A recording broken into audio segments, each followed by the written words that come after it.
LeBeau is actually here with us on set with the CEO of AerCap.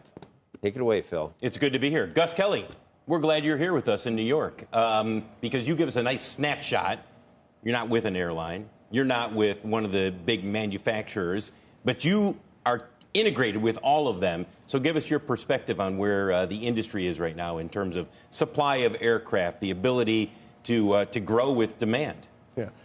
Overall, I would say, Phil, on a global basis, demand is good around the world. There are pockets where demand is a little bit choppy at times, but overall, globally, demand is good. Now, on the supply side, what we continue to see is significant constraints around supply.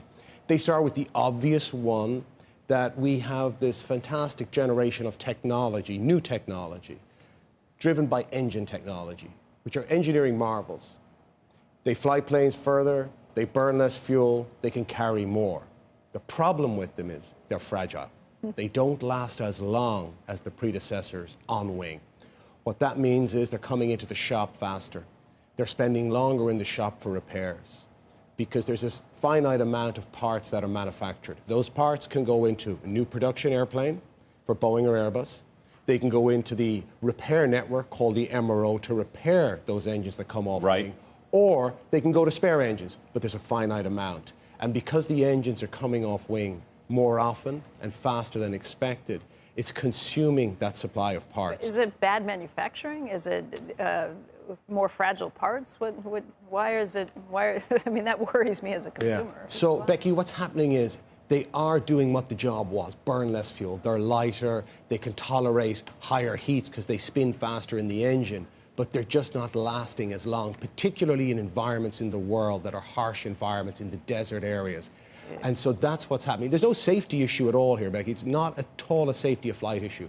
Engines always have gone in for repair, but that is accentuating what was already a very strained supply chain. And that will not change for the rest of I'd say the next 10 years. So this raises an interesting question because you're talking about that constraint. We've talked with Larry Culp from GE Aerospace about this. They are spending enormous energy in terms of trying to increase that production. And at the same time, you've got Boeing and Airbus on the cusp of increasing their production. Is it one of these things where they're going to increase production, but not necessarily, those aircraft may not necessarily go right into service? That's a significant concern, Phil. And of course, we are the largest buyer of aircraft in the world, AerCap. Last year, we bought 92 aircraft. No airline or leasing company has ever bought that many in a single year. We're also the largest owner and buyer of spare engines in the world, and particularly from Larry, for that matter. Now, what I do believe with the ramp up that Boeing have, for example, I think CFM will be able to keep up with that level of demand because we're coming from a relatively low base. Correct. So I think in that regard, I think they'll keep up. But overall, on a global basis, longer term, what we're going to see is older aircraft will stay in the air much longer. And we're seeing that we've never seen, and we're the biggest seller of used aircraft in the world. And we have never seen a situation like this where airlines are buying over 50% of the aircraft we sell. Normally, it's part-out guys, it's other investors in aircraft. They're doing that because they know that the existing technology aircraft either will be late from the OEMs or when they come, they will not stay in the air as long as expected. So to fill and match their demand with supply, they have to have the older aircraft. And that's evidenced by their actions. As I said, they are buying more than 50% of our used aircraft off us. Historically, that's 15 or 20%. Gus, can I just ask, though, if these new efficient aircraft, they're efficient, they're doing the job, but they can't do as much of the job, are they really worth what they were promised to be? I mean, these were supposed to be these efficient, great things. Everybody wanted them. Oh, but it turns out they're a little more fragile and we can't get the parts to fix them, so... You've hit the nail on the head, Becky. A lot of people in the industry are asking themselves that question. Was it worth it? Yeah. These aircraft are more expensive. Yes, they're more efficient. But the amount of maintenance cost associated with them, the amount of downtime, the complexity they're bringing to an operation. When you're an airline, everything is about operational simplicity.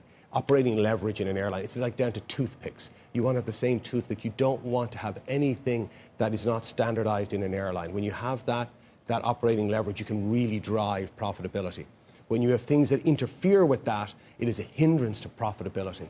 And so many of them are asking that question. Now, Becky, I happen to think that in the long run, The real key here is not necessarily production. The real key is, can they improve modestly the durability of the engines they're building? And both of them, Pratt & Whitney, CFM, GE, Rolls-Royce, they are spending billions on that to try and increase the time on wing.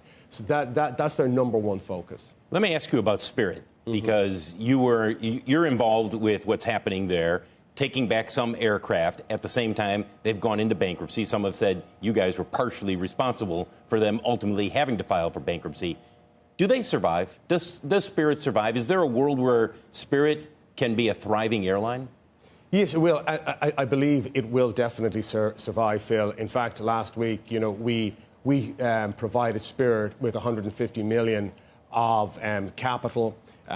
In return, we took out a lot of aircraft from Spirit. We're also taking over a lot of their entire order book as well from Airbus as part of that transaction. And that was a court-approved decision last week. And following on from that, the DIP lenders are supplying significant amounts of capital to Spirit. So look, Spirit had their challenges, okay? And now Spirit's challenges, I would say, we're the biggest supplier of assets to the airline for a long time. What happened there, if you recall, was JetBlue wanted to buy Spirit. Sure, I remember. And then they got caught up in all of that. And the problem, the Spirit had issues with various things in the business model. But the biggest issue of all, and I was beside them for years after years in this, was what happened with the antitrust process. Now, I understand from an antitrust perspective, the consumer must be protected. You cannot have a situation where the consumer can get ripped off continually by a massive corporate. In this instance, that's okay.